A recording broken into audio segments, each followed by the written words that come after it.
designed for illegal aliens can be used for voter registration. In other words, non-citizen illegals will be able to vote in the city of Chicago, including in federal elections that affect you. Now, that's illegal. Congress passed a law against it. It's explicitly illegal, and yet the city is encouraging it. When a reporter asked Alderman Gilbert Villegas about this all, he made it clear he didn't care. Quote, "There's nothing stopping someone from getting a fake ID now and going to try to vote," he said. And that's true, of course, but there is a significant difference between ignoring voter fraud, which is wrong, and abetting it, which is horrifying. Authorities in Chicago want ineligible voters to vote. Now, why would they want that? As the Chicago Tribune pointed out, it's pretty simple. Rahm Emanuel wants to get reelected. If it takes illegals to do so, fine, whatever it takes. We contacted the mayor's office for comment today about this. They did not even bother to respond. The Justice Department, for some reason, doesn't seem to be doing anything about any of this.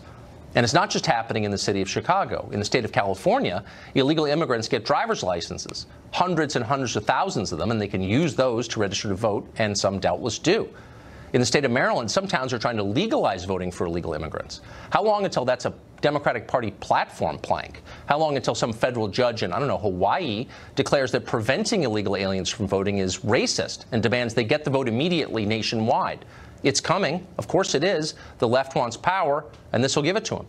Chicago Alderman Amaya Pawar sponsored the bill creating the new IDs, and he joins us tonight. Mr. Alderman, thanks for coming on. Thank you for having me. So do you support non-citizens voting? I think there's a misunderstanding of what the city key is. It is a library card. It's access to our mass transit. It is a municipal ID that gives people who are exiting homelessness the opportunity to present an ID where a driver's license or a state ID might be too expensive. And it also is available to our undocumented neighbors. But let me be also clear. In order for someone to register to vote, they would have to sign an affidavit and present a birth certificate, a passport, a social security card, and potentially this. So you'd still need a second form of ID.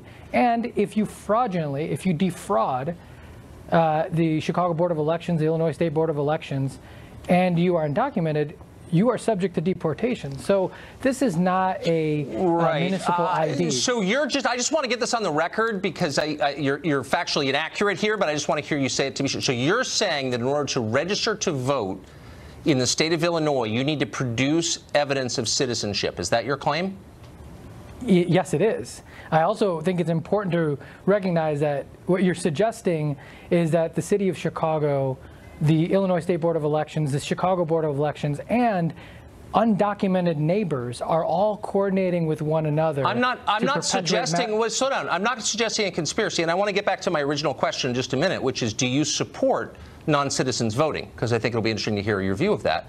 But I'm not suggesting a conspiracy. I'm merely saying that when you let illegal aliens use this card, which was designed in part for them, and don't be disingenuous and pretend otherwise, that would be a lie, as you know. The mayor bragged about it.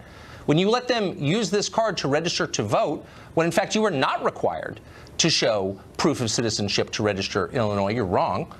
You have to say that you're a citizen. You don't have to prove it. You're abetting voter fraud, and you know that. It's simply not true. I know the rules to be a voter registrar. There are laws in place, and frankly, I just don't feel like it makes sense to turn communities into the other. See, in Chicago, we like to celebrate our neighbors. We like to say that people... Look, it's not a question of celebrating your neighbors. You can celebrate someone, appreciate them, take them to dinner, while still understanding that only citizens are allowed to vote. And so let me ask my question for a third time. Do you think non-citizens should be allowed to vote in our elections? The federal law, state law, says that only citizens can vote. And the idea, I'm not going to sit here and play a game where we're going to demonize undocumented people. I'm asking you very simply, what do you think? There's a federal law passed in 1996, it's in the U.S. Code, that says that non-citizens cannot vote in federal elections. They're allowed to vote. Of course. Right. I believe in the rule of law. Do you believe, well, obviously you don't believe in federal law, because this city card, the ID that you made possible, is explicitly designed to prevent federal immigration authorities from enforcing federal law. So obviously you don't believe in some federal laws, but I just want to know what you think. Do you think if you could make the law, would you allow, as a theoretical matter, non-citizens to vote? I mean, no, of course not. I mean, we have laws in the books to make sure that citizens can vote. I just don't believe in demonizing undocumented neighbors. I don't believe in turning people into the other. That's just not how I run my office. This is not why I ran for office. But hold on. As the son of immigrants. Well, I'm a son of immigrants. And when I hear this kind of rhetoric... That's irrelevant. You were born in this country. You're a citizen. So I guess the question is not, do you like all people here? That's a totally separate category. The question is there a meaningful difference between a citizen and a non-citizen? And you're trying to erase that difference. Okay. So what would be the differences? What do you think should be the differences? What should citizens get that non-citizens don't? Well, I mean, there are lots of non-citizens, by the way, who pay taxes. There are lots of non-citizens, undocumented neighbors who serve in our army. But you're trying to elide past my question. Again, this is not a referendum on whether they're nice people or whether some of them add a lot. I mean, I agree with you. Some of them have given their lives. Okay, that is absolutely true. But I'm asking you a much deeper question. And you may not get this in your political life often, but it has to do with citizenship, which is the foundation of the country. So what is the distinction between citizens and non-citizens? What do citizens get that non-citizens don't? Why is that a meaningful distinction? Well, citizens have access to a Social Security card and some more access to our social safety net. And those distinctions have always been in place, which is why people work so hard to come here to become a part of our American fabric. This is what my parents came here. I just don't believe that, you know, these dog whistles, and I'm not suggesting you're making them. What I am saying is that people around the country... What do you mean by dog whistle? What does that mean?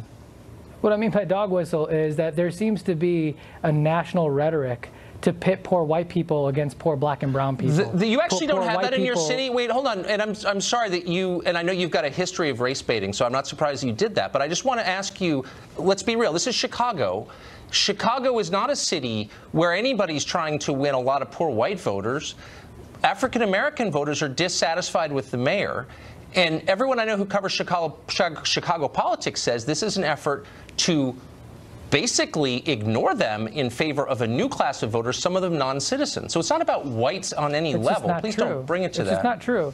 It's just not true. There is no grand conspiracy between Chicago elected officials, the mayor's office, the Board of Elections, and people in the city to say, let's defraud our electoral process. So what is the city doing? Hold on, but what is the city? I mean, this is the actual foreign interference in our elections, the idea that foreigners could be voting.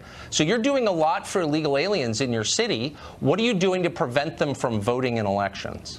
So let's also be clear. There's one, evidence that the Russians' foreign influence is meddled in our elections. Well, there's more evidence that foreigners are voting in our elections. So what are you doing about it if you care about foreign interference? I mean, hey, I want to know why the Corbett Commission was disbanded, because they were certainly looking for all this information about what are you doing? You just gave an ID card to people here illegally in violation of our laws, and you're letting them use that card to register to vote. What are you doing to prevent them from voting? My family will have that ID card, and will use it to go check out books at the library, just like someone else will. I'll use it to get on a train. I mean, this is a municipal ID. But I'm talking about voting, which is different from all those things, but you don't want to answer the question. I appreciate it, Mr. Alderman. We're out of time. It's been 9 minutes. Anthony Napolitano is also a Chicago alderman, and he joins us now. Mr. Napolitano, thanks for coming on. So this seems, what is the city doing to make certain that people who are not allowed to vote under federal law, who are not citizens, are not voting? This seems to make it easier for them to vote, despite what the last guest just said. Yeah, very so. You know what? First of all, thanks for having me on the show, Tucker.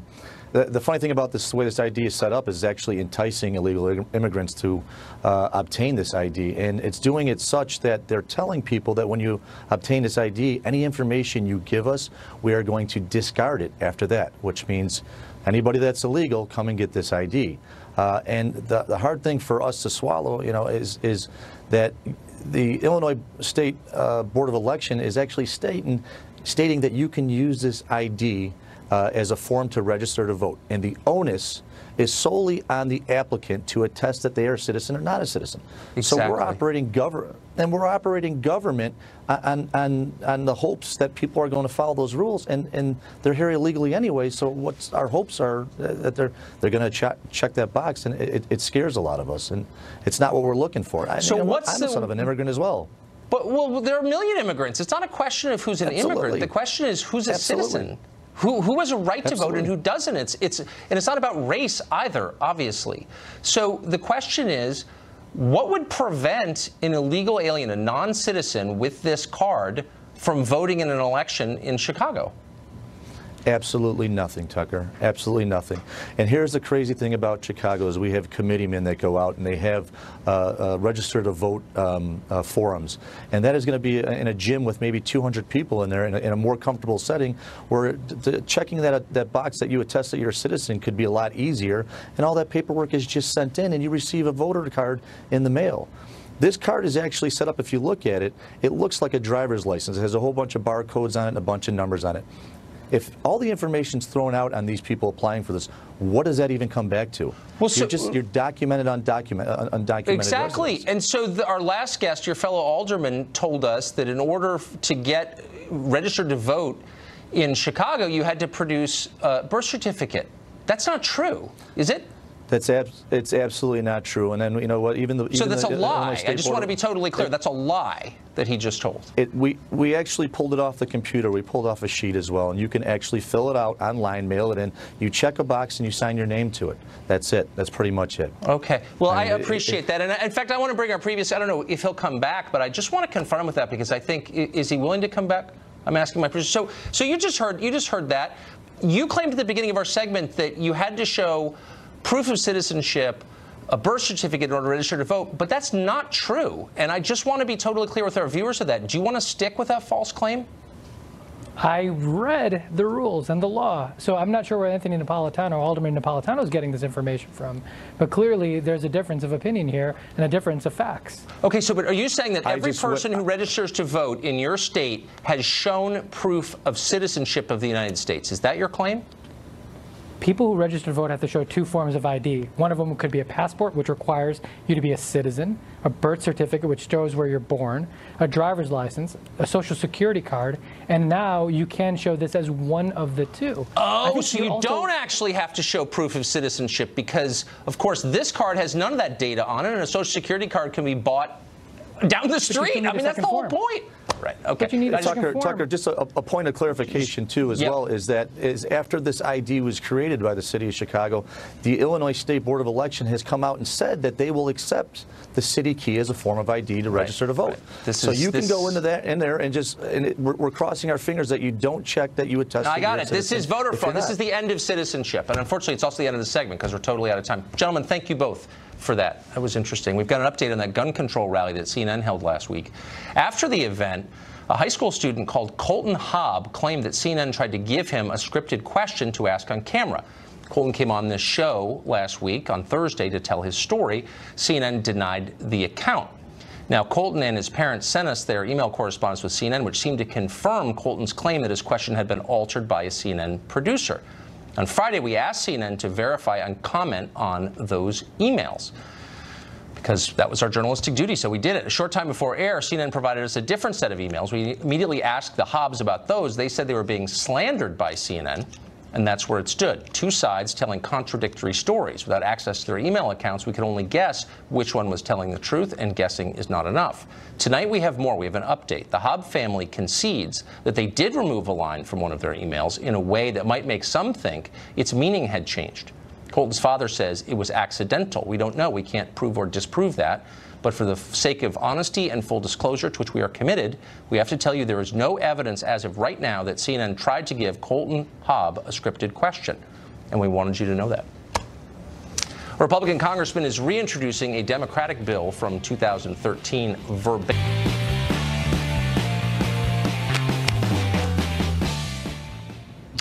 Republican Congressman Matt Gaetz of Florida has introduced a bill in Congress that would increase oversight of the FISA courts, the courts that allow the government to spy on you, by making judges subject to presidential appointment and Senate confirmation, bringing a little democracy and transparency to the process. Democratic Congressman Adam Schiff of California may find that bill familiar. To his credit, by the way, he introduced the exact same bill verbatim, word for word, 5 years ago. But apparently this time he's not eager to back his own law. Why is that? Did his principles change, or just his short-term political calculations? We've invited Congressman Matt Gaetz to join us, as well as former Hillary Clinton campaign advisor Richard Goodstein. Welcome to you both. To you, Congressman, first. This is word for word the same bill, and tell me if I'm wrong. And the person who wrote the bill is refusing to support it this time, or seems like he won't. Why is that? It seems odd, Tucker, that when Barack Obama was president, Democrats wanted to give the president more power to work with the Senate to get members of the FISA court that aren't part of the D.C. swamp, but that come from all over America and have the opportunity to represent the values that Americans hold dear regarding their liberties. I didn't change one comma in Adam Schiff's bill. I refiled it because I think that Republicans and Democrats are going to be in power in the future, and if there are bipartisan ideas that would have more transparency and more oversight and protect our civil liberties, I think we ought to work together rather than working separately. So did he send you a thankful text when you did that? You know, I asked for him to co-sponsor it, and I just haven't heard back yet, Tucker. It's a strange coincidence. Richard, would you mind calling him? I mean, I'll try. And by the way, I just want to be totally clear. Good for Adam Schiff, whom I rarely compliment, for introducing this bill in the first place 5 years ago. It seems like a common sense reform of the kind we need. Why wouldn't he support it now? Can I just remind you why he introduced the bill? This was in light of the Edward Snowden leaks, right? There were, thanks to WikiLeaks, who were vilified by Republicans back then, and Donald Trump says, I love WikiLeaks on the campaign trail, okay? So my point is, things get twisted in odd ways. You'll have to ask Adam Schiff what his problem is. No, hold on, no. He wasn't just vilified by Republicans, but also by Democrats. Absolutely. Just to be fair. And I don't know why Republicans didn't support it then. They should support it, and so should everyone. But honestly, how could Adam Schiff, who poses as a man of principle, fail to support his own bill? That doesn't make sense, does it? Again, I think the rules of the Senate have actually changed about confirming judges. So I think you'd have to ask him. I'm not here as his defender. You're a little disappointed, though. You'd have to be, right? I think, back then he had Ron Wyden and Jeff Merkley and other liberal Democrats who were supporting the principle in the interest of protecting individual freedoms. So, yeah, I think there's something behind it. 8 of them still cared about that. Of course. Why does it have to be partisan? None do now. Well, I totally agree. So, but all of this gets to the core question in these dueling memos, Republican and Democrat, Nunes and Schiff, get to the question of the FISA warrant. What did the DOJ say in order to spy on Carter Page? Why can't we see that? Why can't we decide for ourselves? We should, Tucker, and I'm glad that the White House has joined the call to see more of what was in this FISA application, and I think that we'll be able to see things that Adam Schiff wrote that are verifiably untrue.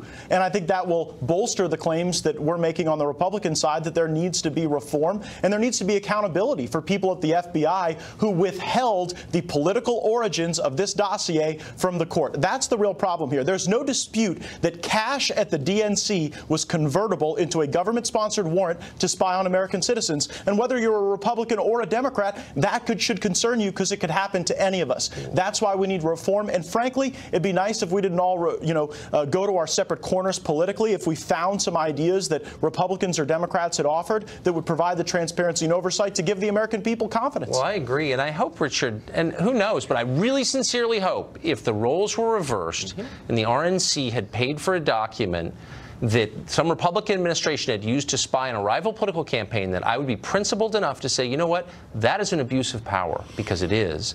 Why? And I'm sure you agree as a civil libertarian, you just said that you were. We should be worried about that. So why shouldn't we see the FISA application? You know, I am a civil libertarian, but I'm more so an American citizen who cares for kind of the integrity of the United States. And I think what the FBI was concerned with, for good reason, I believe, is that Carter Page was, as they concluded, a foreign agent. And maybe they didn't even know what the Trump people knew. I will say this. The Russians approached one campaign and one campaign only. The Trump campaign, not the Clinton campaign. I know he's in the pocket of Putin. We've heard this before. No, but I'm saying... But it's really simple. Why can't we just see the FISA application? It's really, this is our government. They spied on an American citizen. Perhaps they had good reason. Perhaps they didn't. Why can't we know? Well, you have to ask the FISA court. But why wouldn't you support that? Why don't Democrats say, let's end this nonsense and find out why they did this? So it's a question of kind of what the relevant rules are, because the FISA is secret by design. But again, the fact of the matter is, what Schiff said and is unrebutted is that the dossier had relatively little role in getting that warrant. Let's find out. And it was in a footnote. There was a reference. But how do we know? Why don't, look, is there any support in the Congress for ending, if the Russians want to control our political process, they're doing it now by paralyzing everything with this stupid debate, which we could end instantly by making this stuff public. Is there support for doing that in your Congress? I believe that there's support on the Republican side to release the entire FISA application as long as we're able to redact sources and methods where I think we should be able to find agreement. I don't think the Democrats will want to do that because the dossier was the lead piece of evidence. It's what every lawyer you know, Tucker, starts with their best evidence. And we should. And I agree with the congressman. Let's say I agree with the congressman that this should be put out. But again, there's no disputing that the whole investigation preceded the dossier being concluded. Papadopoulos was the tip of that spear. We don't know that. And let's just find out, and then we'll do a show on it after that. Maybe we could not do any Russia until the Congress releases this and lets the people decide what they think. We can put this to bed. Good luck. God bless I'd be you. for it. Both. Thank you very much. Sure. Thanks, Tucker. Barbara Streisand's out and about. She says the president caused the Parkland shooting, apparently via black magic. We'll tell you how he did that, and she said it. Stay tuned. There's still no evidence that the 2016 election was hacked in any way, but rather than back down from that claim, some are getting bolder with it. In a recent interview with Variety, singer and actress Barbara Streisand says that the 2016 election was stolen with rigged voting machines. She also believes the George W. Bush wins in 2000 and 2004 were the product of rigged voting machines, too. Apparently, the riggers took a break in 2008 and 2012 for Obama. Streisand also blamed the president for the Parkland shooting. She said he, quote, brings out the violence in people like a shaman. Joe Concha writes about the media for The Hill. He joins us tonight. Joe, it's good to see you. So the question is not, no one's surprised by Barbara Streisand saying this. The question is how it was covered. Did the press cover this like they cover, I don't know, Sarah Palin's kids in breathless disbelief, in shock and horror? Or did they just kind of let it go? Let it go in a big way, Tucker. You mentioned how Barbara Streisand brought up how she knows for a fact that voting machines in Wisconsin and Michigan were compromised, that votes were actually changed. And she says she knows this by speaking to senators in Wisconsin and Michigan. So the writer of this Variety piece, I get it's kind of a puff piece and celebrity. You'd think he'd kind of follow up maybe with the 3 Democratic senators in in Michigan and in Wisconsin, or maybe one of the Republican ones there, doubtful that that's who she spoke to, and say, hey, she's saying that this actually happened, did it? And of course they would say no, because there's no evidence of that whatsoever. Right. So yeah, she's allowed to say things like that and get away with it. Now, as far as blaming President Trump on the Parkland shooting, do understand this. Since Columbine in 1999, there have been 25 fatal mass shootings at elementary and high schools. These horrific events have happened under the Clinton administration, the Bush administration, the Obama administration. So yes, how this suddenly is happening under the current administration just shows you why President Trump, one of the reasons why he won last year is because he had no Hollywood support, but that probably was a good thing, because when they say things like this, obviously they seem just a tad out of touch. What's interesting is that people as famous as Barbara Streisand used to be able to say, kind of whatever they wanted in the press, and there was no feeling that you had to kind of fact check it because they're from celebrity land and who cares what they think. But now there's this weird double standard where if an actor expresses any right of center view, he's hounded by PolitiFact as if he's running for office, and yet Barbara Streisand still has this unlimited pass to say unsupported things like this. Right, and they also could get blacklisted from getting major roles as well. And, we play Parallel Universe almost every week when I'm on this program, Parallel Universe meaning, in other words, let's pretend this was said during the previous administration under the 44th president and President Obama. Let's say that Johnny Depp had joked about assassinating the president, or Madonna threatened to blow up the White House, or Kathy Griffin held up a severed head that resembled President Obama. The outrage would be overwhelming. You would need to add 4 more hours to 24/7 cable news just to cover it. But when it happens here, while it does get some coverage, it's almost laughed off, kind of muted, maybe not with Griffin, but with many other celebrities who have said, the president should die, or Mickey Rourke's case, I'd love to take a Louisville Slugger to this guy, and it just gets laughed off because of who the target is and not so much about what's being said. So let me ask you a very quick question. I'm not attacking anybody, but have you ever read a piece that said, Barbara Streisand's a really nice person and kind of kind to her assistant and decent to the people around her and sort of beloved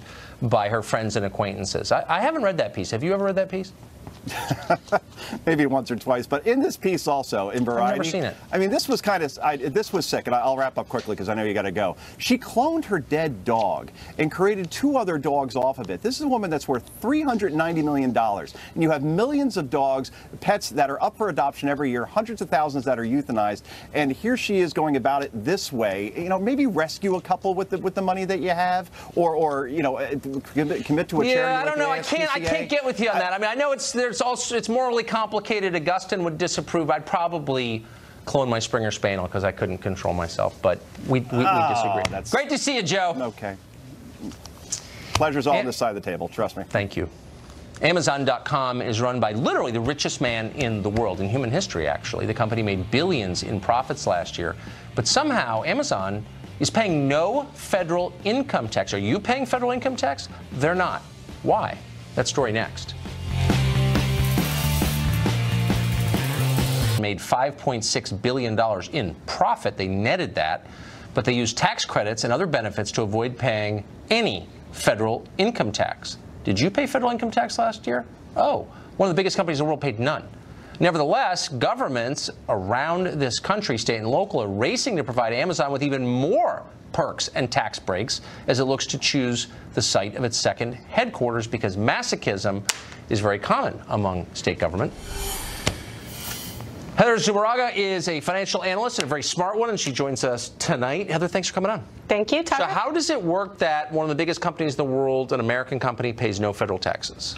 Well, that's a good question. I think this is a nonpartisan issue. President Trump has stated that Amazon is a no-tax monopoly, right? Both Democrats and Republicans alike would say that we're in agreement with that statement, and that is not okay. Although they do pay state and local income taxes, they pay zero federal income tax. Let me just correct one thing there. Actually, no. The New York Times today leapt to Amazon's defense, in effect, by saying, oh, that's not really true. I mean, they instinctively defended a company for paying no federal taxes. This is how upside down our world is. That's unusual. I would expect most Democrats or a liberal newspaper or source to back to not back a big corporation paying zero federal income tax. Yeah, you would think that, but it's a very liberal corporation, so maybe they see themselves as a lie. So here's the reason why they get away with it. From the source's various tax breaks, right? They're saying that executive stock options are allowing them to pay zero federal income tax. Now, it's not illegal. These are tax loopholes. It's in our tax code, our current tax system, so they're taking advantage of that. But it doesn't seem right or fair. A company that raked in $175 billion last year. This just isn't right. I'm sure you paid more in federal taxes. Well, I did, but also I haven't put tens of thousands of people out of work like Amazon has. They've hired a lot, but they put many more out of work. They've destroyed many more businesses than they've created. Look, I get it. That's the nature of market capitalism, but they feel no obligation to give back at all to the federal treasury at all? Well, what's worse is that they're able to grandfather in deferred taxes. So deferred taxes, those that they've delayed in the past, which is perfectly legal, now they can have those taxed at the lower corporate tax rate effective January 1 of 21% versus 35% when the income and revenue was earned in the prior years, 2014, 2015. So, I mean, that's ridiculous. We would all love to resend our taxes, right? And let me pay my lower individual income rate now, because individual rates are now taxed at a lower bracket as are corporate rates. And that's just ludicrous. That shouldn't be allowed. No, it shouldn't. And yet the default, and even, you know, the president said this during the campaign, the default for people in businesses, well, it's allowed, therefore you got to do it. Well, it's also allowed to scream obscenities at your elderly parents, but it's wrong, and you shouldn't do it. No, but it's not illegal, okay? There are a lot of things that aren't illegal, but they're immoral. And so, like, does any company ever say, you know what, this is our nation, America, and we're going to give back a little bit, maybe? Do they ever say that? Yeah, well, they should, and it gets worse, because at the state and local level, they're now offering tax incentives for Amazon to put their second headquarters in their town, and all that's a legitimate thing to want for your city, not at the expense of taxpayers. Right, I agree. Now, Amazon, we reached out to them today, did not respond. One of the questions I wanted to ask, and I'll end on this: Does that mean I still have to pay my federal taxes? You do. Do our viewers have to pay theirs? Unfortunately, as the current tax code stands, we do, and that's just how it is. Okay, so we do, but Jeff Bezos does. I just want to be totally clear. Heather, thank you for straightening it out for us. This is turning me into like a crazy person. Barack Obama just claimed at MIT that his administration never had a scandal, not one, thanks to the magic of diversity. That's what he said. Britt Hume joins us next to identify which planet the former president is living. President Obama spoke at MIT on Friday and immediately began rewriting history. He made the claim that his administration was scandal-free thanks to the magical power of diversity. Running guns to Mexican cartels didn't happen. Weaponizing the IRS and the FBI against political opponents, fake news. Well, Obama has been patting himself on his back. The party he shattered is searching for a champion in the next election. Fox's Juan Williams just argued in an opinion piece that President Trump's 3 strongest challengers would all be African-American women: Oprah, Michelle Obama, and Senator Kamala Harris of California. Is that true? Fox senior political analyst Britt Hume joins us tonight. Britt, so the first question, thanks for coming on, is that true? Do you think diversity kept Barack Obama's 2 terms entirely scandal-free?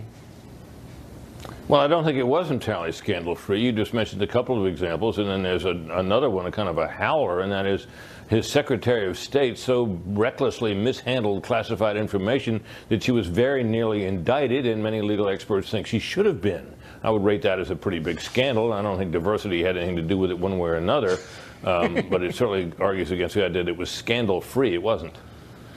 It's funny, though. I mean, the former president, and to really do his credit, I mean, he hasn't been, I mean, this was apparently an off-the-record comment that got reported. He hasn't been in the news, really, and I think that's exactly what a former president should be, not around. However, it seems a little early to start rewriting the history of an administration that just ended, doesn't it?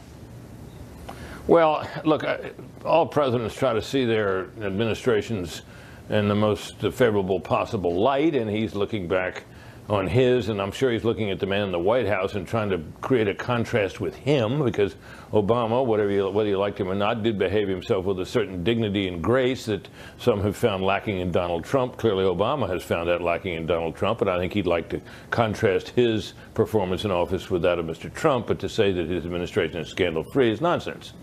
Yeah, it is. So there was a piece this week by our colleague and friend, Juan Williams. I'm not signaling him out. A lot of people have basically written this, but said that the 3 main challengers to President Trump who made, in effect, announcements that he's running again 3 years from now would be Oprah, Michelle Obama, and Kamala Harris of California, all 3 black women.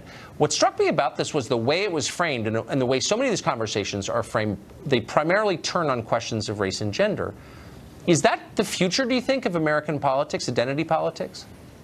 Well, it certainly is the future of the Democratic Party. Indeed, it's the present of the Democratic Party that it looks at things that way.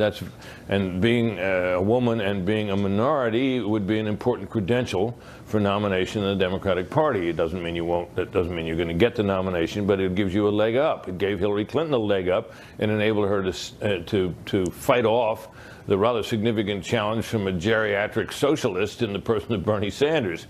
One might have thought that would have been easy, but such is the Democratic Party today that it wasn't easy at all. And if you're looking ahead to 2020, whoever it is likely to need to have quite leftist credentials in order to touch the heart of the Democratic Party, which is far to the left of where it used to be. I think all 3 of the women described, I'm not really sure where Oprah is on all the issues. I really haven't looked into it very carefully because I doubt she's going to run. Kamala Harris has certainly shown herself to be quite liberal. And certainly Michelle Obama would be seen in that light as well. I think Kamala Harris, by the way, would be an interesting candidate. She has a tendency to make gaffes and say particularly amazing things. For example, she said that Sheriff Joe Arpaio should not have been pardoned because he'd committed a crime. Well, madam, that's why he needed to be pardoned. She also said that it was wrong to say that the Dreamers were unlawful. Well, that's part of the definition of what the Dreamers are. They came here and are here illegally, and that's why we're trying to, so many people are working so hard to try to find a way to keep them here. They wouldn't be subject to deportation if they weren't unlawful. But such is Kamala Harris. I think Michelle Obama, Tucker, would be an imposing candidate.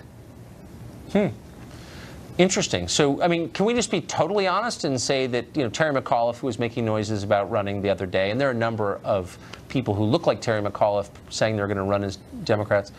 Nobody like Terry McAuliffe is going to get the nomination this time. I mean, no, I don't think so. I think Terry McAuliffe Yeah, he's too much. I think Terry McAuliffe would probably be seen as too much of a creature of the Democratic Party as it once was under Bill Clinton and later under Hillary Clinton. And I don't think that's where the Democratic Party is now. Consider this, Tucker. Dianne Feinstein was just Dianne Feinstein. Who's, you know, not a liberal on everything, but a liberal on nearly everything. It was just denied the endorsement of the Democratic Party in California, and Dan Lipinski, who is a congressman from the southwest side of Chicago, or just his district also includes some of the suburbs there, was just given the heave-ho by the Democratic Congressional Campaign Committee in his reelection bid in favor of a more liberal candidate. This is where that party is going, and if you're going to win a nomination in this party in 2020, in my estimation, you're going to have to be pretty far out there. And you know, if you're Elizabeth Warren, you might have the credentials, you might not have the right skin color, but Michelle Obama might indeed fit the bill. I think it's been an undercovered story for a long time, and I appreciate that, Britt. I think you're right. Good to see you. You bet. College students, of course, can't handle free speech or most other free speech and independent thought. That was a long time ago. Now they're famous for tolerating no dissent whatsoever. Speak out as a student, you can be suspended or flunked, more insidiously. Speak out as a professor, you'll be threatened or fired. Try to bring new ideas to campus, you'll provoke a riot. We saw that last year at UC Berkeley when Milo Yiannopoulos visited.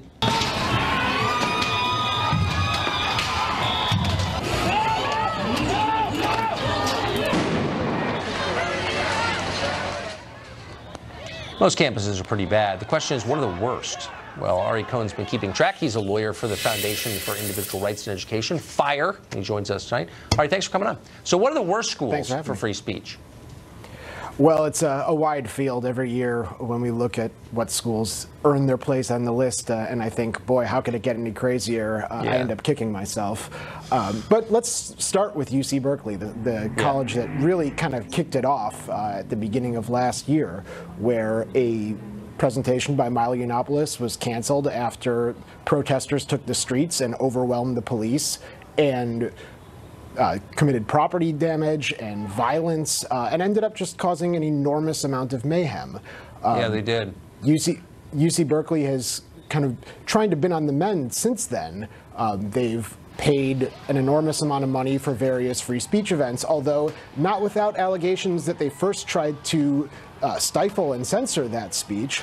They paid about $800,000 for Ben Shapiro, I believe. And they're currently facing a lawsuit regarding a speech that was planned by Ann Coulter and David Horowitz, where the Department of Justice has recently filed a statement of interest, saying that the school's policies. So we followed that pretty carefully. You got Harvard on the list. You got Drexel on the list. Why Drexel? Well, Drexel, a professor, tweeted in his words, satirical and joking tweet regarding white genocide. All I want for Christmas is white genocide, poking fun at the idea that white genocide is a thing that exists. And somewhat predictably, the internet erupted in outrage with calls for his firing. And he was suspended and investigated by Drexel and had to actually keep himself off campus because Drexel said that the environment was not safe for him. Eventually said, I can't come back and teach here. This is not going to work. That's unbelievable. So we're almost out of time, but let me ask you a quick question though. So you study this stuff for a living. If you had kids about to go to college, would you want to send them to any college? And if so, where would you want to send them? Well, first thing I would do would be go to FIRE's website and look up our speech code ratings and see which schools are protecting their students' expressive rights, public or private, and then go and look and see what kind of controversies have happened on campus. I'm pretty sure that I want my children to feel free to associate with the people they want to associate with and not be told who they can and cannot be friends with. That's for so I wouldn't send them to Harvard. It used to be a free country. All right, thanks a lot for joining us tonight. We're out of time, sadly. Had a great time, though. I hope you did, too. Good night from Washington. Sean Hannity, right now. All right, thanks, Tom.